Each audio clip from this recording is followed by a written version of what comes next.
Okay, want to introduce yourself?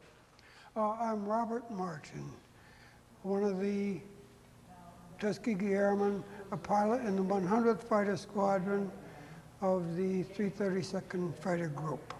I saw service during the war in Europe. Well, before we go into your Tuskegee experiments, can you describe your family life in the 1930s and 40s growing up? Tell us a little bit about it. Life was wonderful. I lived in a small town, about 40,000 people, with about 40 blacks in there. So there wasn't enough to have segregated schools, but there was segregation. The town was on the Mississippi River, and the schools were excellent. The schools were totally integrated. They didn't have enough people to perform any segregation in the school. And my father was a foot doctor. Now they are podiatrists. At that time he was a chiropodist. The difference was simply that podiatrists today can operate under the skin as any surgeon can. At that time a chiropodist could only cut cords and calluses and ingrown toenails and things of that sort. But he made a very good living. And there were 9 children in the family. There were seldom more than 4 or 5 children at home at any one time. My brothers were star athletes in high school. My sisters were really smart girls. They made the honor society, but they didn't get the top grades because there was, wherever you were, there was still this little prejudice. I could participate in sports, except that I wasn't big enough, so I got to be water boy in the high school football team.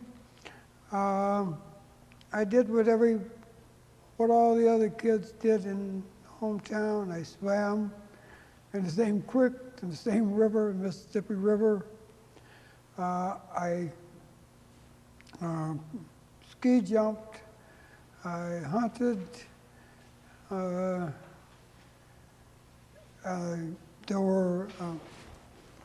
were certain restaurants in town I could eat in. There were other restaurants I couldn't eat in. As far as buying clothes or anything like that, Negroes were not forbidden to touch merchandise or anything like that. How did that affect your family, considering that your father was a doctor, your family was? Really, we kind of got some special treatment because he was financially secure, although he had to work hard for his business. He had been a porter in a barber shop back in 1912 or something like that. He'd come up the river because he got injured when he was working for the government on a tugboat, on a snag boat. And a friend, a black doctor, had interested him in getting into chiropody. So he tucked his family away down in Louisiana, and he came to Chicago and went through Moeller Chiropody College. And 1916 he came back and brought the family back there, and I wasn't born at the time, but he had a very successful practice. Now, so the people had to respect him because he was a successful black businessman, successful medical man. Maybe they didn't like it, but they still respected him. Now his clientele was 99 and 44 100% weight. and about 90% was from the surrounding areas rather than from the city itself. Farmers have been notorious for not taking care of themselves in their work. Their feet are wet, their shoes are wet, so they offer them no support. And they tramp around their wet fields and work, and they mistreat their feet and their arches. They came to him for treatment of falling arches. And he had a program and certain things that he did to help these people get back on their feet.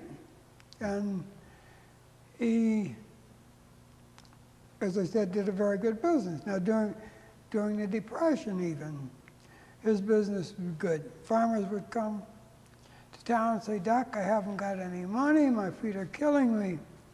He says, "But I got 3 dozen eggs and I got some chickens.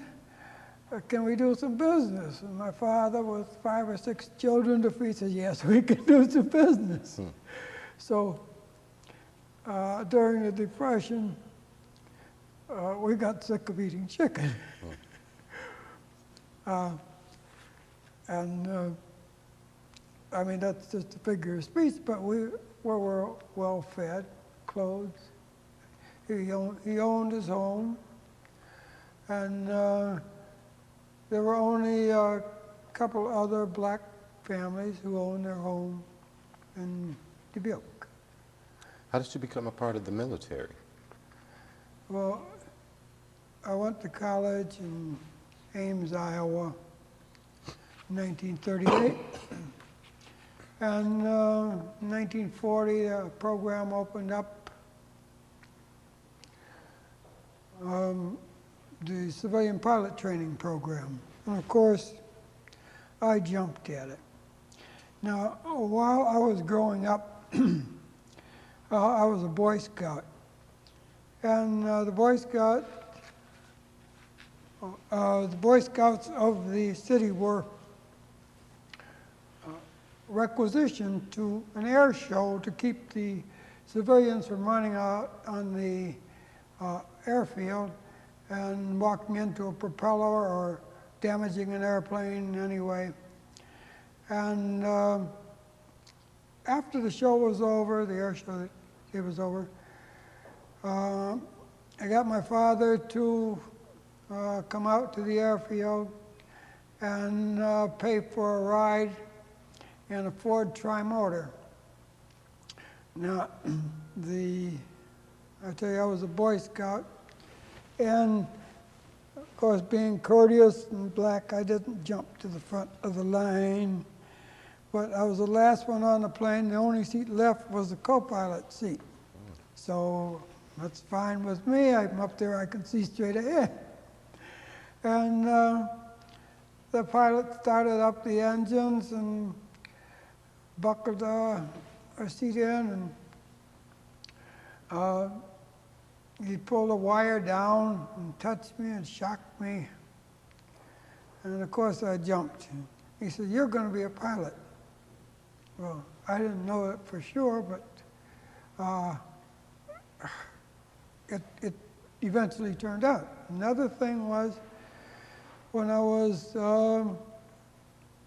about 14, a couple of years later, my brother graduated from Michigan University. We went up to Ann Arbor for his graduation. Well, my brother had friends all over the campus because he was in chemical engineering and in class with other people. And so he got a pass for me to go into the aeronautical engineering lab and watch some engineers run a test on a wing section.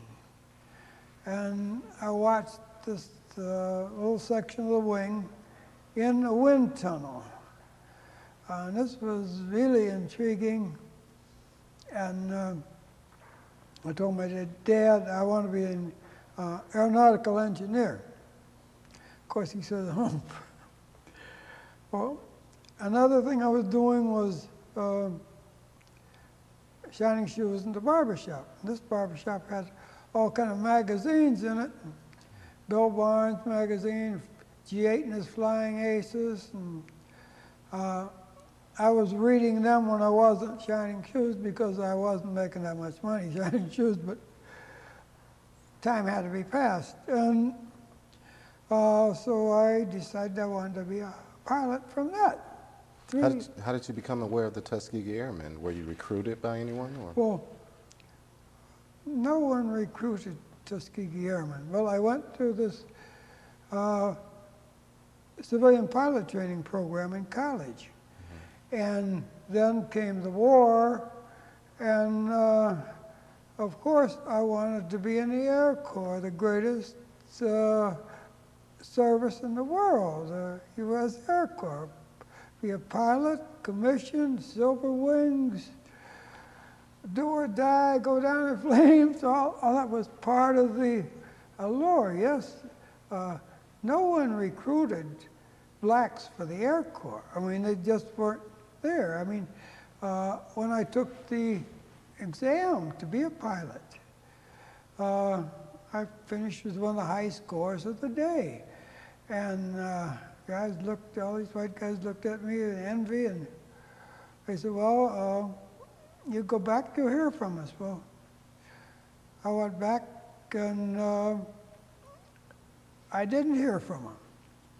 And all I could do was wait. Finally, I got a letter saying that my papers were in Washington, and one day I would get a call. But in the meantime, the Story County draft board had to get some people, had to get some blacks. And there were very few blacks in Story County, Iowa. I knew of maybe 30 at the most. So I was going to school there, and I registered for the draft, and so my number came up, and they said, you are in. I said, look, I've already volunteered for the Air Corps. I passed the exam. I'm waiting for notification from Washington. They said, you are in the service. You better be there when you're called for on September, whatever day it was. You be there to report to the induction center. So that's how I got in the service. But I had planned to get into the Air Corps when as soon as the paperwork came through from Washington. What were you trained to be in the military? I wanted to be a pilot, a fighter pilot. This was the finest position to be in.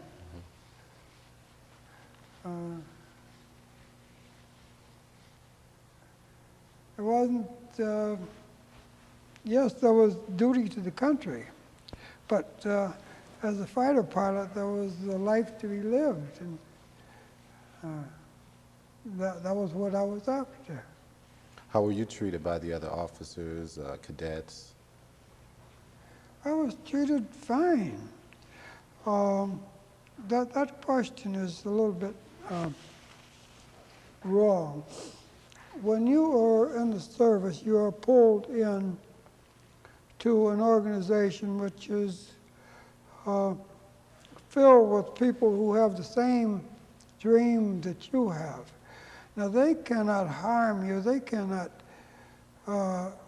put you down and take your place. The officers are there to direct you, not with you. They don't work, they tell you what to do. There was no dissatisfaction, that is, of your status once you got in the cadet corps. You were just as much a cadet as a person who was ready to graduate, because the CADET, that's all they were, although they had more training than you, but they did not look down on you. Now, there was a saying that only one of three pilots would succeed. And every pilot there wanted to succeed. Now, we got eliminated for many reasons. Some of them that the guy, though he wanted to be a pilot, he just couldn't fly an airplane. In other words, he couldn't. Another way was he could fly an airplane, but he couldn't fly it the way the Army wanted him to fly it. And that was the thing that you were there for.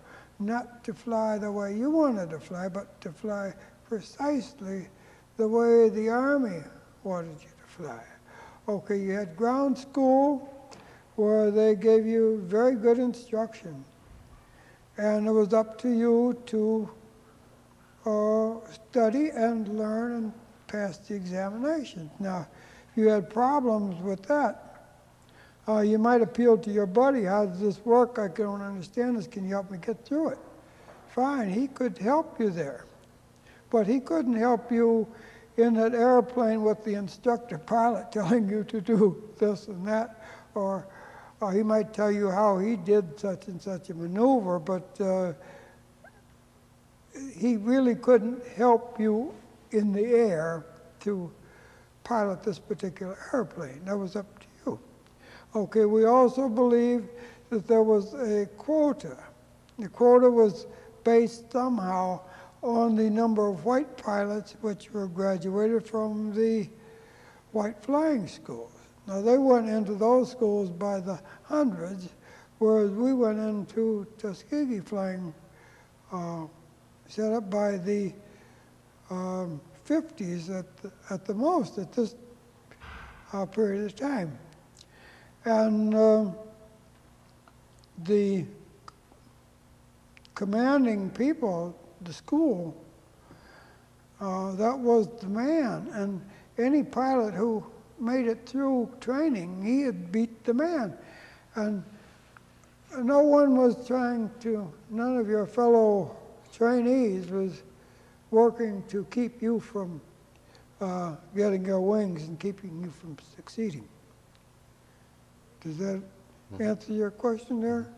Were there some in your class who didn't graduate for any particular reason or anything? Oh, yes. We started out with 50, and we graduated 25, and about 3 of those who graduated in my class were washbacks from previous classes. Sometimes a medical reason or something else, and a person would be not eliminated, just be put back into the next class. And he continued his training and eventually graduated with a succeeding class. Now, there were several guys in my class who started out with me who finished as much as 5 classes behind me. Other 2 classes or 3 classes. One guy I know came about 5 classes behind me. I graduated in 44A, and he graduated in 44E. And that didn't make any difference to me. I mean, he made it there. I couldn't help him in 44A. He came overseas and flew a number of missions over there before the war ended. Whereas I was over there, I flew 64 missions, and I got shot down on my 64th mission, and spent a month with Marshal Tito's partisans in Yugoslavia, and got back. Okay, before that, when you completed your basic training, what unit were you assigned to? Well, by basic training, you mean let's see, there was 3 sections. There was pre-flight, there was primary, where you flew a twin-engine biplane, no, a single-engine biplane, where you got your first air flying for the Army. Now, the instructors there were black. Then if you completed that, you came back to the Army base into basic, where your instructors were white. You flew a much higher powered plane, a monoplane. Had fixed landing gear, but you got introduced to radio, you got introduced to torque, you got into formation flying, even night flying. And you finished that course, you went into advanced, higher powered plane, you got higher powered formation flying, cross country, night flying, did I say formation flying? You got into gunnery, and you got ready to become a combat pilot. I mean, to go into combat training. What kind of aircrafts did blacks fly and maintain in World War II? And were they also crew members on bombers? No, blacks at this time were not crew members on bombers because the bomber units were white. 2 classes before mine, they had begun training twin-engine pilots to fly bombers, but I don't believe that at this time they had any crews, and they were not prepared to go overseas yet. Now we flew the primary trainer, the PT-17. We flew the basic trainer, the BT-13, and the single-engine advanced trainer, the AT-6. We got out of that. After we got our wings and commissions, then we flew the P-40 for 10 hours. After that, we were sent to Selfridge Field outside of Detroit, Michigan. And there we learned to fly the P-39. We learned combat tactics in it, combat flying, gunnery, some cross-country, and all kind of tactics that we might need to be successful fighter pilots in combat. But while we were stationed there at Selfridge Field, the pilots decided that they wanted to go to the officers' club. And this had been in the works before I got there. I got there in February, but pilots had gone to the officers' club and had been refused admission, and the powers that be set up a black officers club in one of the buildings there. Well, this was totally unsatisfactory, and there were some officers who decided to make a case out of it, and they pursued it further. Well, the end result was that the commanding general of the area decided that we were not fit to, we weren't ready yet for integration, to socialize with whites.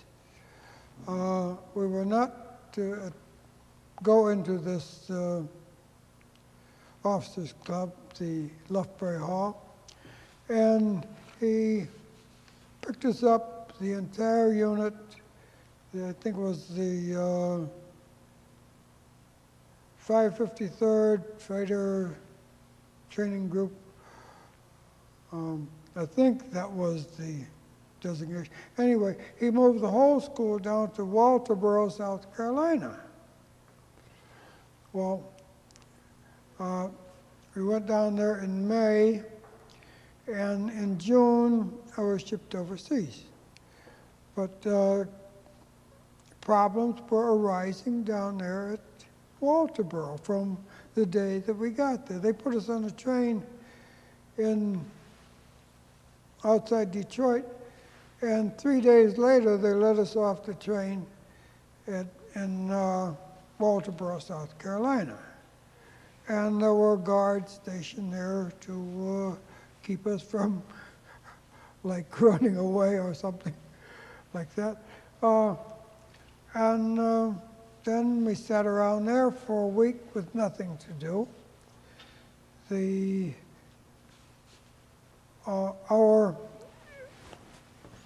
Our superior officers,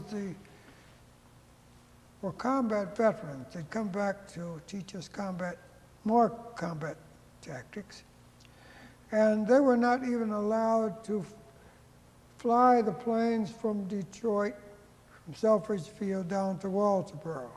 They brought in a bunch of white pilots to fly those planes down to Walterboro. Well, you can see how happy that made these pilots. And so the first day we got to fly, we went out to practice dive bombing. And when we finished the dive bombing run, we flew over the city of Walterboro, South Carolina at 9 o'clock on Sunday morning, making the coffee cups rattle or whatever. And so the command pilot who was leading this thing, he was immediately arrested and courts-martial proceedings against him. We were not there for the courts-martial, didn't have anything to say about it. My class was shipped out to go overseas. We had finished our training, in particular, most of it up at Selfridge Field, and we'd done aerial gunnery up there out over Lake Huron, and down here they had us to do aerial gunnery out over the Atlantic Ocean. And I was in the first group to fly up there for aerial gunnery. So we flew up there and we flew out over the Atlantic Ocean, shot at our targets, and came back to another field to land. Well, it just so happened that we had a white instructor pilot on this particular flight. And so we landed at